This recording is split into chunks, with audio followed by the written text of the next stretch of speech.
Waziri Mkuu wa Israel Benjamin Netanyahu ameonekana kukiri kwa mara ya kwanza kuwa Israel na Marekani hawakutarajia kwa kiwango kikubwa namna ambavyo Irani imeweza kutumia udhibiti wake wa mlango wa bahari wa Hormuz wakati wa vita vya hivi karibuni kati ya pande hizo mbili.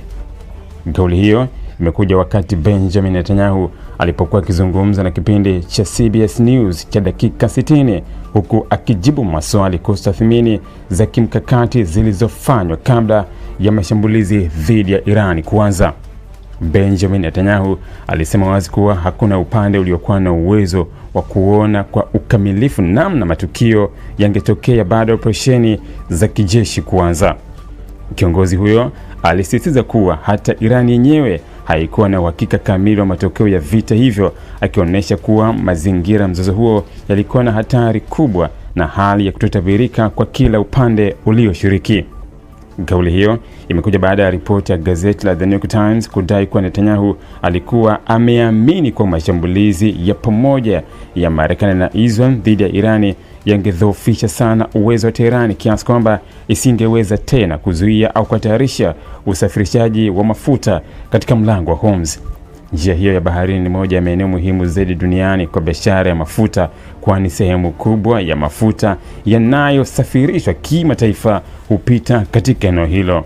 Katika mahojiano hayo, Netanyahu hakukubali moja kwa moja madai kwamba alifanya makosa ya tathmini, lakini alikiri kuwa kulikuwa na kiwango kikubwa cha kutokuwa na uhakika kuhusu matokeo ya operesheni hiyo ya kijeshi. Alisema kuwa viongozi wa Marekani na Israel walifahamu mapema kuwa hatua walioichukua ilikuwa ni hatari kubwa, lakini pia waliamini kuwa kwa kutofanya chochote kungeweza kuwa na hatari zaidi kwa usalama wa eneo hilo na kwa maslahi yao ya kimkakati. Benjamin Netanyahu pia alikanusha taarifa nyingine ya The New York Times iliyodai kwa Februari 11 aliwaambia maafisa katika chumba maalum cha usalama kwa operesheni ya pamoja kati ya Marekani na Israel ingeweza kuiangusha kabisa serikali ya Iran. Waziri huyo mkuu alisema madai hayo si ya kweli, lakini wakati huo akaeleza kuwa hakuwahi kusema kuwa kuanguka kwa utawala Irani kungekuwa jaribio la uhakika. Badala yake alisema viongozi wa Marekani na Israel walijadili uwezekano huo huku wakikubaliana kuwa kulikuwa na hatari ya kutokuwa na uhakika mkubwa. Katika maelezo yake, Benjamin Netanyahu alimnukuu rais wa Marekani Donald Trump akisema kuwa mara nyingi kuna hatari katika kuchukua hatua za kijeshi, lakini wakati mwingine hatari ya kutochukua hatua huwa kubwa zaidi. Kauli hiyo inaonyesha jinsi viongozi hao walivyokuwa wakitazama operesheni dhidi ya Irani kama hatua ya lazima licha ya uwezekano wa matokeo makubwa ya kiusalama na kiuchumi duniani. Alipoulizwa ikiwa inawezekana serikali ya Iran kuanguka kutokana na shinikizo la vita na migogoro ya ndani, Netanyahu alisema jambo hilo haliwezi kutabiriwa kwa uhakika. Hata hivyo, alisisitiza kuwa anaamini linawezekana.